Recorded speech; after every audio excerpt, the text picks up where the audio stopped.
El 27 de agosto por la mañana, una noticia impactaría a todo el país. José Alonso, sindicalista peronista perteneciente al Sindicato de Obreros de la Industria del Vestido, es acribillado a plena luz del día.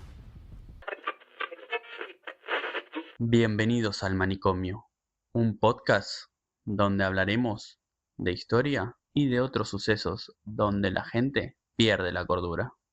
Año 1970. En Argentina, la violencia iba en aumento. Onganía había caído después del secuestro de Aramburu, y ahora el país estaba gobernado por Livingstone, quien gobernaba mientras La Calera era tomada por montoneros. Livingstone era un presidente de facto, que a pesar de todo esto buscaba el diálogo con los diferentes partidos políticos. Pero, el 27 de agosto por la mañana, una noticia impactaría a todo el país. José Alonso, sindicalista peronista perteneciente al Sindicato de Obreros de la Industria del Vestido, es acribillado a plena luz del día. Son las 8 de la mañana. Un Chevrolet blanco se estaciona en Dumont entre Cabildo y Zapata. Bajan los pasajeros y abren el capó. En simultáneo, un Peugeot 404, del mismo color, los pasa y se estaciona en Dumont y Ciudad de La Paz. 8:30, y de la casa de Alonso no se percibía ningún movimiento. Como era de costumbre, este salía 8:45 como muy tarde. 8:55. Micó, secretario adjunto del sindicato, llega a la casa de Alonso para dirigirse a la sede. Saluda a la gente que está en la custodia de la puerta y entra a buscar a Alonso. Ambos salen y suben al Fiat 1600 Borrabino, perteneciente a Micó. En los asientos traseros, José Alonso deja sus portafolios. Toman la calle Ciudad de La Paz, doblan por Matienzo para agarrar Avenida Cabildo. Cuando una cuadra antes de llegar a la avenida, a metros de la comisaría 31, un Peugeot blanco les hace señas porque tienen la goma baja. Micó frena y baja a testear la rueda. Detrás del Fiat estaciona el Chevrolet. Micó está viendo la rueda. Los dos hombres lo imitan, cuando uno de ellos le apunta y gatilla, pero el disparo nunca sale. En ese instante, proceden a darle un culetazo que lo deja inconsciente.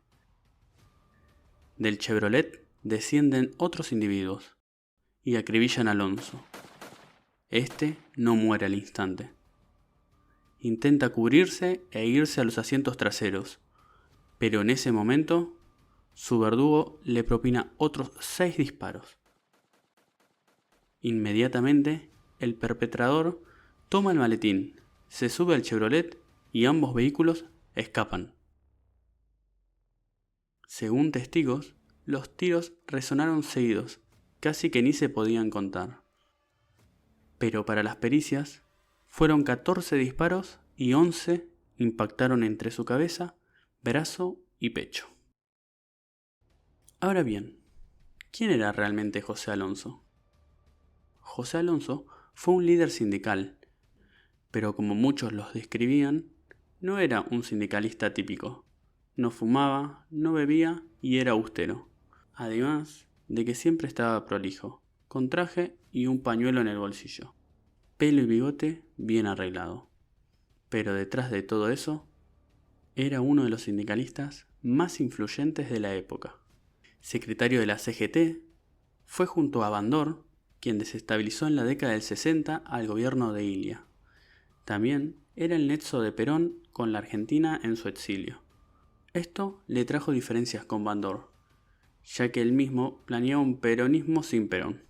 Pero Alonso quería la vuelta del expresidente al país. Tanto así quería la vuelta que fue el encargado del operativo Retorno, que fue frustrado por las fuerzas brasileras. Pero para algunos ya no era un aliado, era un traidor y debía ser eliminado. Así afirmaba tiempo después el comando Emilio Massa. Respecto a estos sucesos, Perón guardó silencio. Todo esto trajo una gran controversia.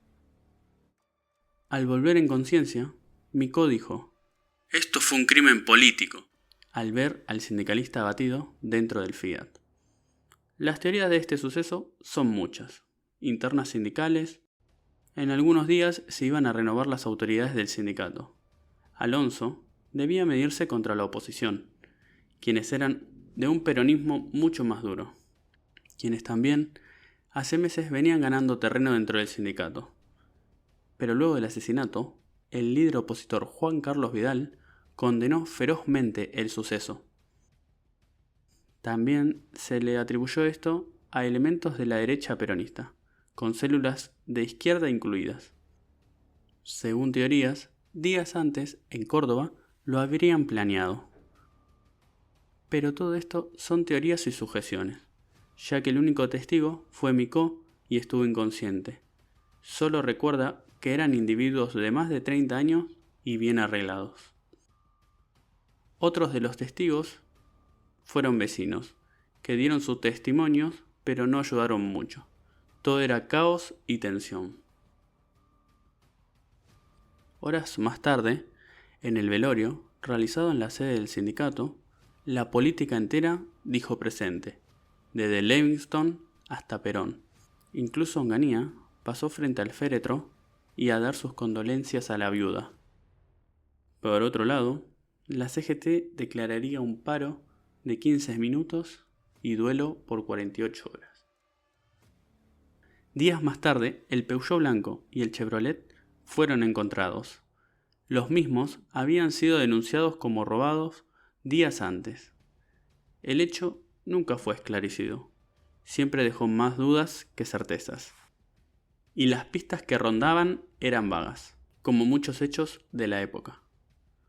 Una época en que la violencia política iba en subida. Por esto, Flamini le preguntaba a Cafiero quién iba a ser el próximo. Eso denotaba el miedo que tenían varios dirigentes sindicales. Ahora bien, Alonso, ¿iba a ser el último sindicalista asesinado por traidor? Gracias por escuchar Manicomio a Cielo Abierto. Si te interesa la historia y los sucesos que la marcaron, te espero en el próximo episodio.